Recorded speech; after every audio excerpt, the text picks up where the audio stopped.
రాళ్ళండి, ఆడు రాళ్ళండి, ఆడి కోసం నువ్వు ప్రార్థన చేయి. ఆడి కోసం నువ్వు అందుకే సత్యం రోగం వచ్చి మంచాన పడితే అన్నిసార్లు కబురు పెట్టారు. ఆడు మారిపోయినా పర్లేదు ఏసయ్యా, నువ్వు వచ్చి ప్రార్థన చేయి.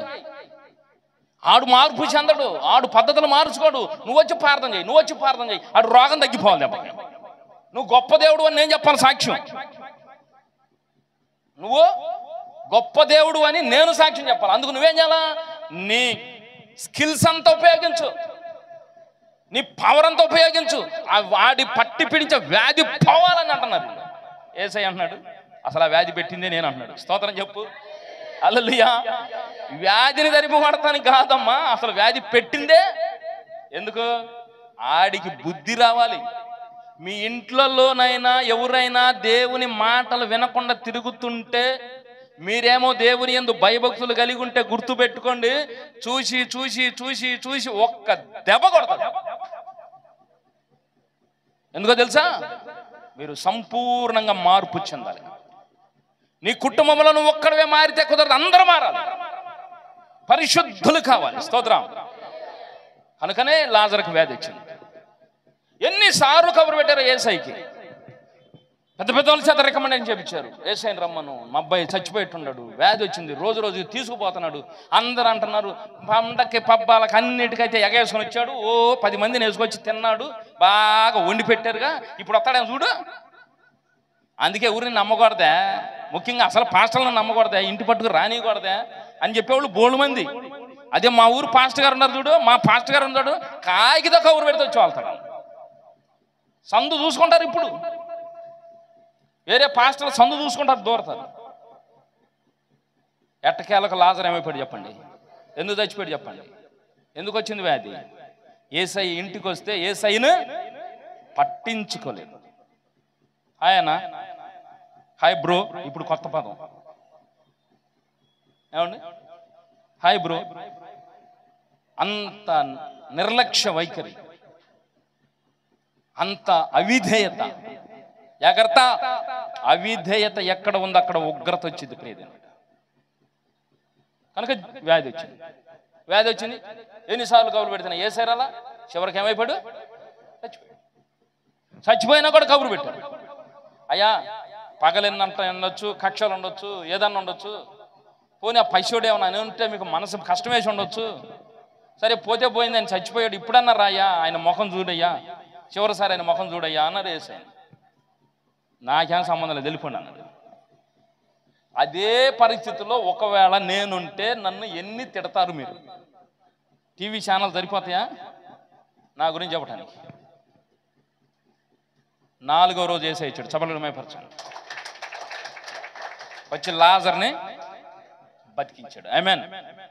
ఈ సంఘటన చూసి యూదులు అనేక మంది మారారు, అనేక మంది.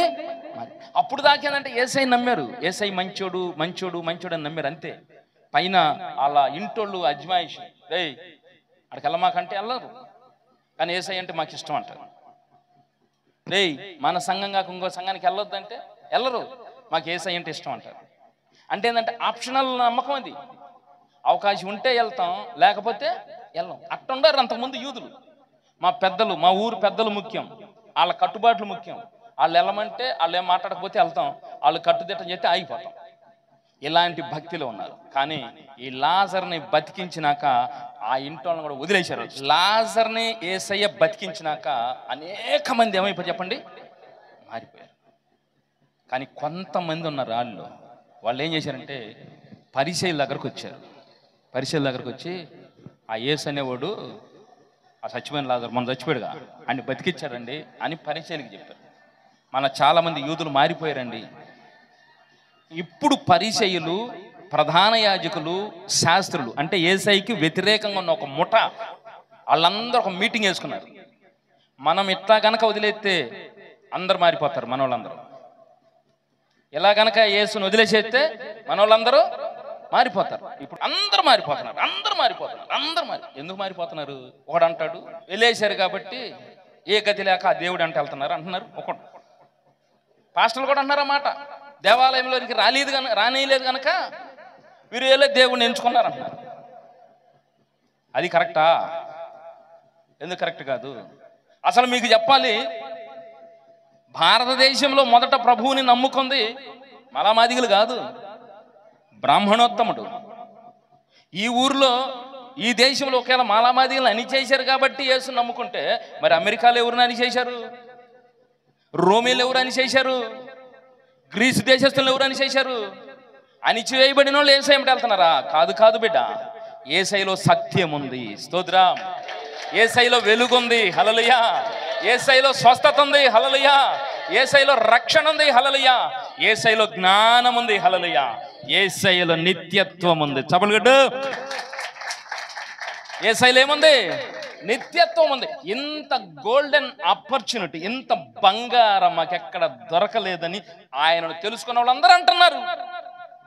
యేసయ్యలోకి రాకముందు ఒక లెక్క, నేను యేసయ్యలోకి వచ్చినాక ఒక లెక్క, యేసయ్యను నమ్ముకున్నాక నా జీవితం మారిపోయిందని చెప్పేవాళ్ళే ఉన్నారు. నువ్వు అనగారినడు అని యేసయ్యను నమ్ముకున్నావా? దేవాలయంలోకి వెళ్ళనీలేదు కాబట్టి యేసయ్యను నమ్ముకున్నారా? ఇది రాంగ్ ప్రయోజనములరా. యేసయ్యను స్వతహాగా అనుభవిస్తే, యెహోవా ఉత్తముడని రుచి చూచి చూడగలిగితే యేసయ్యను వదిలిపెట్టలేవు. యేసయ్యను వదిలిపెట్టలేవు. ఎందుకంటే అంత గొప్ప దేవుడు యేసయ్య. నీతో మాట్లాడుతున్నాడండి, నాతో మాట్లాడుతున్నాడు. నేను ఎక్కడైనా కనుగొంటాం ఇంత ప్రేమ గల దేవుని? అసలు ఆయన నాతో మాట్లాడటం ఏంటండి? ఆయన నా దగ్గరకు రావటానికి నేను అర్హుడని నేనా? కానీ ఆయన వచ్చి నాతో మాట్లాడుతూ, ఇంత ప్రేమ గల దేవుడు ఎక్కడ ఉంటాడు? ఆ ప్రేమ గల దేవుడు మనకు పరిచయం అయినాక మనం ఎట్లా వదిలిపెడతాము? దేవాలయంలో నీకు రాని ఎందుక యేసయ్య నమ్ముకుంది? కాదు కాదు, అసలు దేవుడు ఎవరో తెలిసింది, స్తోత్రం. దేవుడని మభ్య పెట్టిన వాళ్ళు ఉన్నారు, దేవుడు మాతో ఉన్నాడని మభ్య పెట్టిన వాళ్ళు ఉన్నారు, మేమే దేవుళ్ళమని చెప్పుకునే వాళ్ళు ఉన్నారు. కానీ అస్సలు సిసలైన దేవుడు నీకు దొరికాడు. నువ్వెంత ధన్యుడవు, ఎంత ధన్యురాలవు.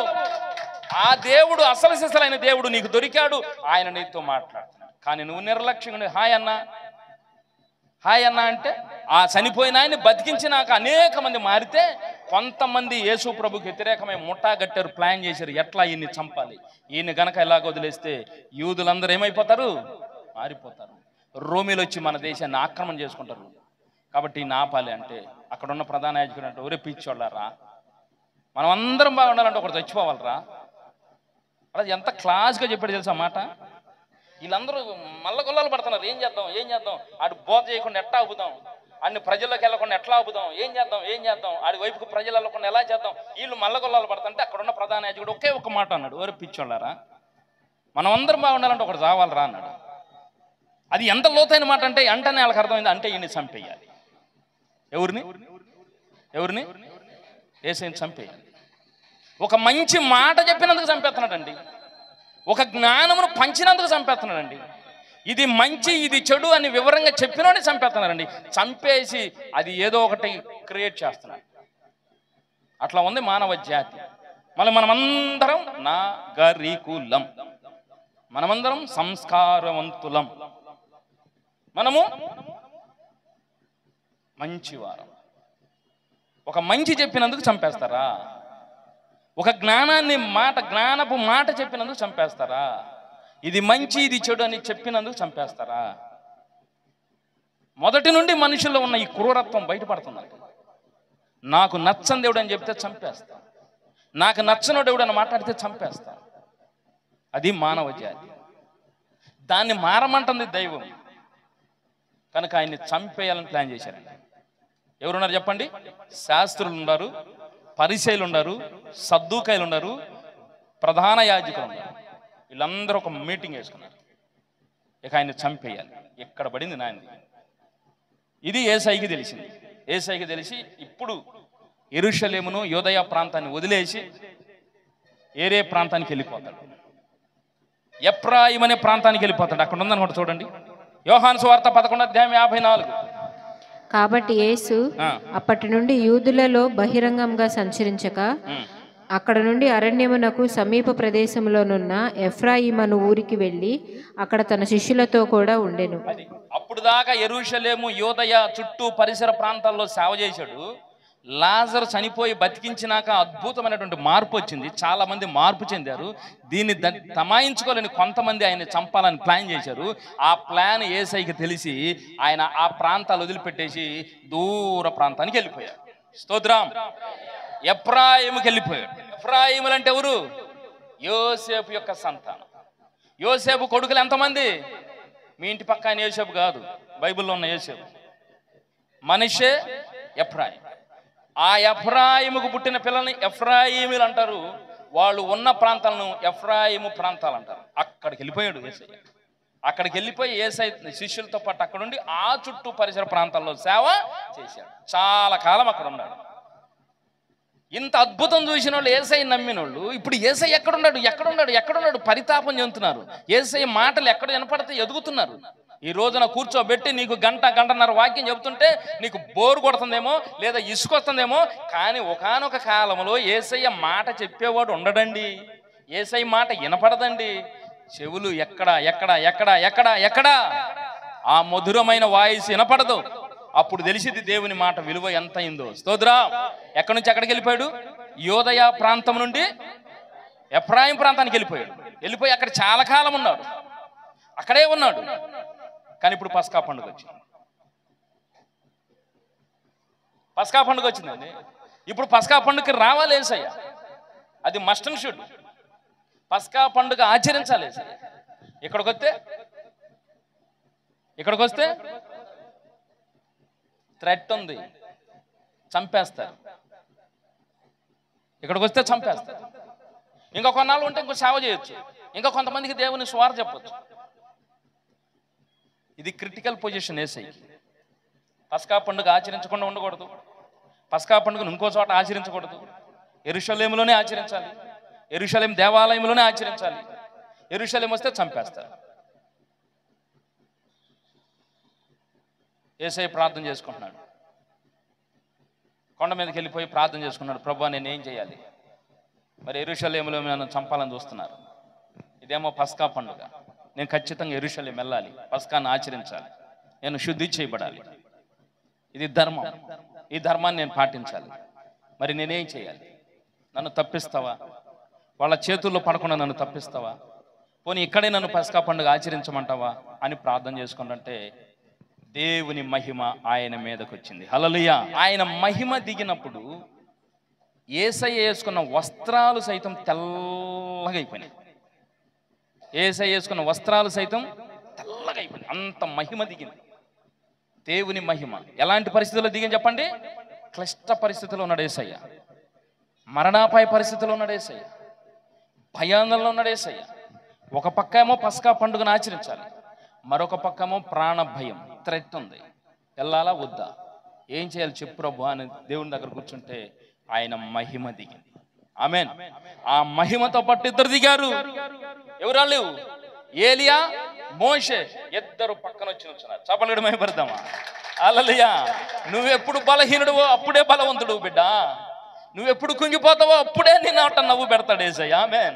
నువ్వెప్పుడు దుఃఖాక్రాంతురాలు అయి ఉంటావు అప్పుడే నిన్ను నాట్యంగా మార్చేస్తాడు దేవుడు. ఆమేన్.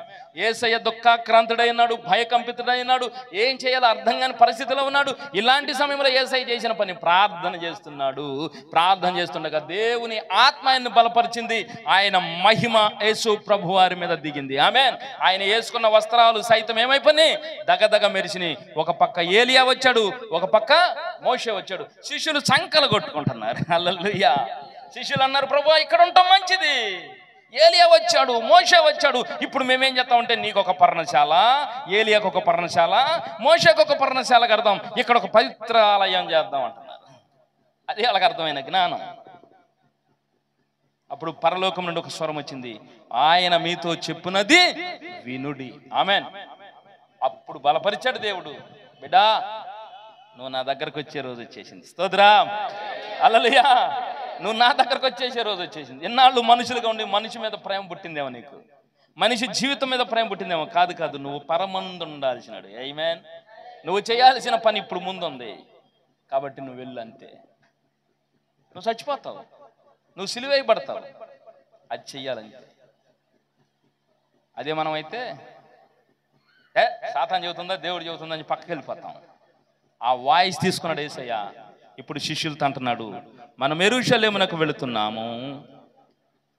అక్కడ ప్రధాన యాజకులు, పరిసయ్యులు మనం ఇప్పుడు యెరూషలేం వెళ్తున్నాం.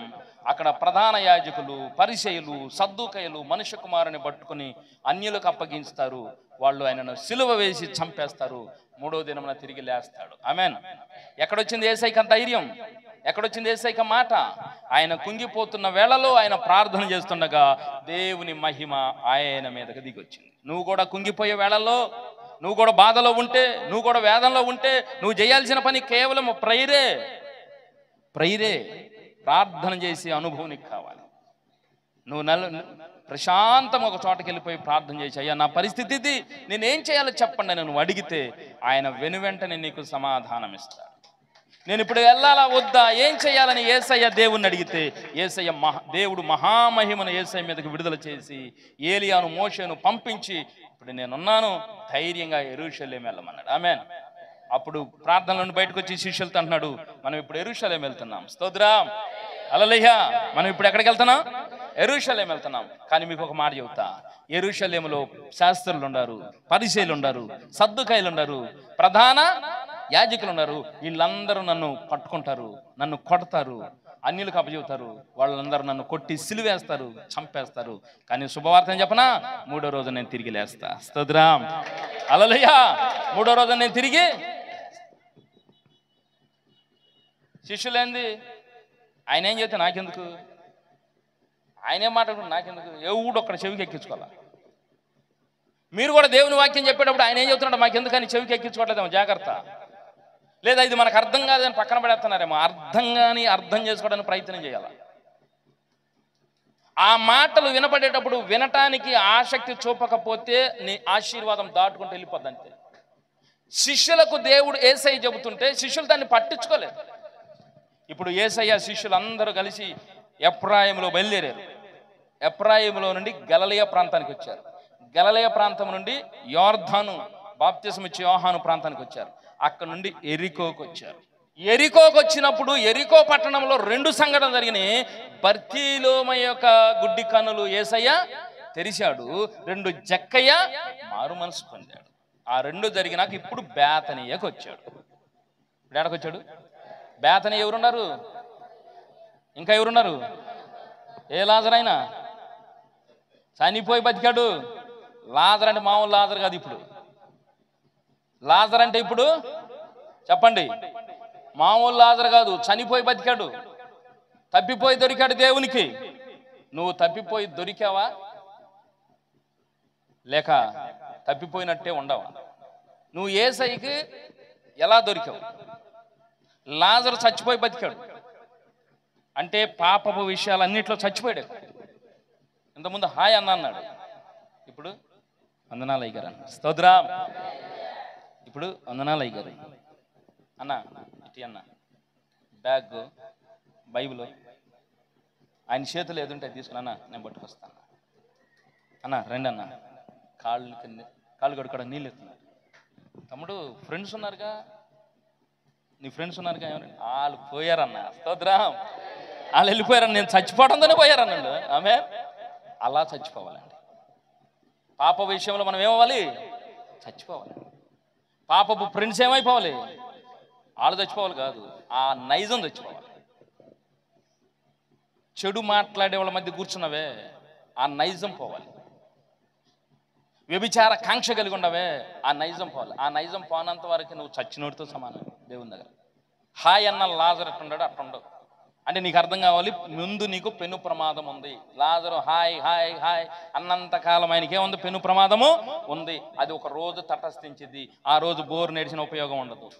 ఈ రోజు దేవుని వాక్యం వినపడుతున్నప్పుడు, లాజరు గురించి దేవుడు చెప్తున్నప్పుడు నీకే ప్రథమ హెచ్చరిక జెండా జారీ చేస్తున్నాడు. ఏంటంటే ఒకవేళ లాజరు లాంటి బతుకు నీకుందేమో, హాయ్ అన్నానో, ఏదో మా అయ్యగారనో, మా మందిరం అనో అలా సర్ది పెట్టుకున్నావు, దాన్ని పక్కన పెట్టు.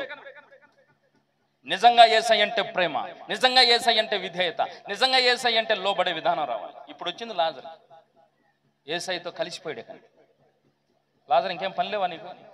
బయట ఏమైనా పనులు ఉండటం ఉంటాయా? ఏడున్నాయి అన్న, అయిపోయి అన్నయ్య. అయ్యేమైపోయి అయిపోయి ఆ చరిత్ర పోయిందన్నా. నేను ఒకప్పుడు కాలర్ ఎగరేసి రౌడీగా తిరిగేవాళ్ళం. ఇప్పుడు ఏమైంది అమ్ముడు? లేదన్నా, పోయింది.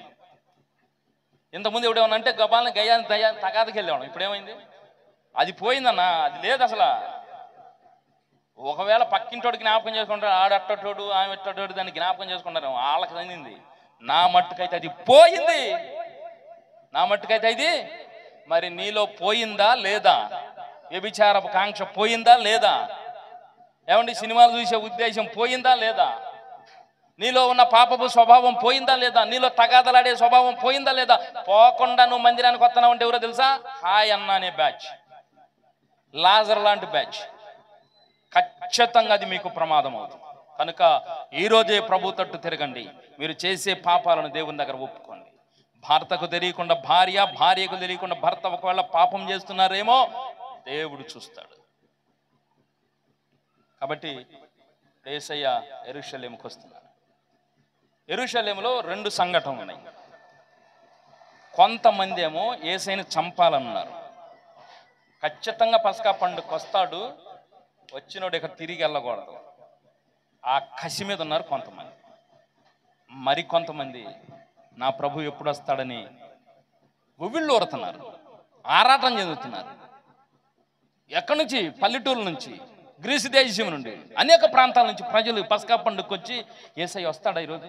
వస్తాడా? నిజంగా వస్తాడా? వస్తాడా? ఎందుకు? చాలాలైంది ఆయన చూసి. లాజరు చచ్చిపోయిన కాడ నుంచి మళ్ళీ పస్కా పండుగకి చాలా కాలం ఉంది. ఆ కాలంలో ఆయన ఎక్కడో ఉన్నాడు, ఆయన స్వరం లేదు, ఆయన వాయిస్ లేదు, ఏం లేదు, దూరం అయిపోయారు. ఎప్పుడు వస్తాడు, ఎప్పుడు యేసయ్య మాట విందాం, ఎప్పుడు యేసయ్యని చూద్దాం అని ఆరాటం చెందుతూ ఉన్నారు ప్రజలు. ఆ టైంలో యేసయ్య వస్తున్నాడు. స్తోత్రం. ఆయన వస్తున్నాడని తెలిసింది. హల్లెలూయా. కాబట్టి ప్రజలు ఏం చేశారంటే వాళ్ళు పండగ తెచ్చుకున్నారు మంచి మంచి బట్టలు. శుద్ధీకరించబడినాక మంచి బట్టలు వేసుకుందాం. ఏమండి, అప్పుడు దాకా కట్టుబట్టలతో వచ్చారు. నానా బట్టలు పెట్టుకెళ్తారు కదా బ్యాగ్లో, ఏదైనా ఊరు వెళ్ళినప్పుడు బట్టలు తెచ్చుకెళ్తారు కదా. ఇప్పుడు శుద్ధీకరించడానికి ఎంత టైం పట్టిద్దో, వారం పట్టొచ్చు, 10 రోజులు పట్టొచ్చు, కావాల్సిన బట్టలన్నీ తెచ్చారు. ఈ తర్వాత శుద్ధీకరించబడినాక క్రొత్త బట్టలు తెచ్చుకున్నారు పండగ వేసుకోవాలని. యేసయ్య వస్తున్నాడని తెలిసినప్పుడు వాళ్ళు తమ్మును తాము మర్చిపోయి ఆ క్రొత్త బట్టలను రోడ్డు మీద పరిచారు. స్తోత్రం. యేసయ్య నీకంటే నాకేది ఎక్కువ కాదయ్యా, నీకంటే నాది ఎక్కువ ఏది? అరే రే, ఒంటి మీద వేసుకున్న తెల్లగొడ్డ మచ్చ ఇద్దామని భయపడ్డమే, మురికి పడిద్దని భయపడ్డమే. ఇప్పుడు అసలు ఏకంగా తీసేసి పరిచేస్తాను. నీకంటే నాకు ఇక్క ఏముంది ప్రభువా, నువ్వు పెట్టిన నియమాలు పాటించడమే నా కర్తవ్యం. తమ్మును తాము మర్చిపోయి తమ తెచ్చుకున్న కొత్త వస్త్రాలను రోడ్ల మీద పరిచారండి, గాడిద మీద పరిచారండి. యేసయ్య వస్తుంటే స్వాగతం పలుకుతున్నారు. యూదుల రాజుగా వస్తున్న ఆయనకు జయము జయము జయము జయము జయము జయము జయము జయము డీజే పెట్టినట్టు పెట్టి ఊరు వాడంతా మోత మోగిచ్చారు. నీ ప్రభువుకి నువ్వు ఏమాత్రం పాటలు పాడుతున్నావు? నీ ఇంటిలో పాటలు ఏమన్నా వినపడుతున్నాయా? దేవునికి స్తోత్రాలు వినపడుతున్నాయా? ఉదయాన్నే లేచి బూతులు వినపడుతున్నాయా? ఫోన్లు వినపడుతున్నాయా? ఫోన్లో సినిమా పాటలు, ఏమండి కామెడీలు, లేదా ఇంటోళ్ళ మీద ఇంటి పక్కన వాళ్ళ మీద తగాదలాడే ఇయే వినపడుతున్నాయా? దేవునికి స్తోత్రాలు సునాదాలు వినపడుతున్నాయా? యెరూషలేము పట్టణం అంతా గగ్గోలైపోయిందంట. ఏంది ఎంత పెద్ద వాయిస్, ఇంత చక్కని పాటలు? ఎవరి గురించి పాడుతున్నారు వీళ్ళు? ఎవరైనా అంత సెలబ్రిటీ, మనకు తెలియనోడు ఎవడు, అంత గొప్పవాడు ఎవరు అంటే వాళ్ళు చెప్పుకున్నారు, ఆయన ఎవరో కాదు, నజరేయుడైన యేసు. ఆమేన్, ఆమేన్. నజరేయుడైన యేసు అని ఎప్పుడైతే చెప్పారు వీళ్ళు కూడా ఆ గుంపులో చేరిపోయారు. యేసయ్య గుంపులో చేరారండి వాళ్ళు.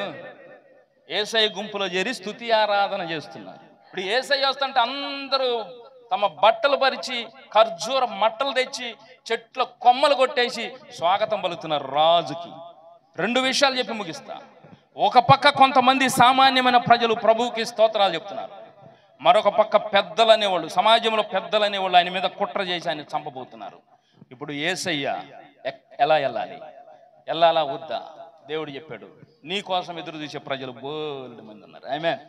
వాళ్ళ కోసం నువ్వు వెళ్ళాలి. చచ్చిపోయినా నాకు ఇష్టమే ప్రభా, వాళ్ళని సంతోషపరుస్తా. సేవకుడు అలాగే ఉంటాడు, మీకు తెలుసు లేదా?